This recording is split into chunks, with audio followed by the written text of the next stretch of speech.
Hello cinema পাগল দেশবাসী, কেমন আছেন আপনারা সবাই? আপনারাও কি আমার মত অপেক্ষায় আছেন ব্ল্যাকস্টোন ওয়েব সিরিজের দ্বিতীয় পর্বের জন্য?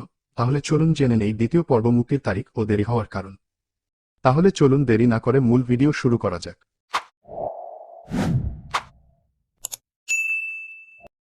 প্রয়াত অভিনেতা মান্নাকে পাওয়া গেল একটি কন্টেন্টে। 22শে মার্চ ইউটিউবে প্রকাশ পাওয়া ব্ল্যাকস্টোন নামের একটি কন্টেন্টে দেখা গেছে তাকে। নেট দুনিয়ায় মুক্তি পেয়েছে ব্ল্যাকস্টোন ওয়েব সিরিজের প্রথম পর্ব। ওয়েব সিরিজটির প্রথম পর্ব দর্শকের মাথা ঘুরিয়ে দিয়েছে। এটি দেখে বোঝার উপায় নেই সিনেমাটি বাংলাদেশি না বিদেশি। আর তখন থেকেই দর্শকদের আগ্রহ বেড়েছে কন্টেন্টটি নিয়ে। কন্টেন্টটির পরিচালক শাহরিয়ার গালিব। এলিয়েন আর্টিফ্যাক্টের মধ্যে লুকানো অসাধারণ শক্তি আবিষ্কারের ঘটনা দেখানো হয়েছে এটিতে। সম্পূর্ণ কন্টেন্টটি সিরিজ আকারে প্রকাশ পাবে ইউটিউবেই, কিন্তু এমন কন্টেন্টের চিত্রনায়ক মান্নাকে নিয়ে আসার কারণ কি? এর উত্তরে দেশের এক সংবাদমাধ্যমকে গালিব জানান, দেশের বরেণ্য ও জনপ্রিয় অভিনয়শিল্পীদের আবারও পর্দায় হাজির করার ইচ্ছা থেকেই কাজটি করেছেন তিনি। এক্ষেত্রে হলিউডের প্রযুক্তি দেখে অনুপ্রাণিত হয়েছেন। হলিউডে এরকম ঘটনা অনেক দেখা গেলেও বাংলাদেশে এই প্রথম। মৃত্যুর 17 বছর পর ভিএফএক্স এর সহায়তায় মান্নাকে পর্দায় ফেরানো নিয়ে আপত্তি তুলেছে তার পরিবার। মান্নার স্ত্রী শেলি সংবাদ মাধ্যমকে জানান, পরিবারের অনুমতি ছাড়াই মান্নাকে ব্ল্যাকস্টোন সিরিজে ব্যবহার করা হয়েছে। তার মতে, মান্নার ইমেজকে বিক্রি করা হয়েছে এখানে। শেলি আরও বলেন, সিরিজটি বানানোর সময় কিংবা বানানোর পরও যোগাযোগ করা হলে সেটা মানা যেত, কিন্তু সেটা তারা করেনি। ট্রেলার প্রকাশের পর বিষয়টি আমাদের নজরে এসেছে।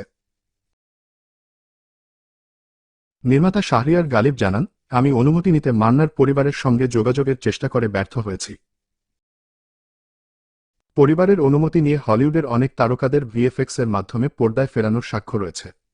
ব্ল্যাকস্টোন সিরিজের প্রথম পর্বে মান্নাকে 10 সেকেন্ডের জন্য দেখানো হয়েছে।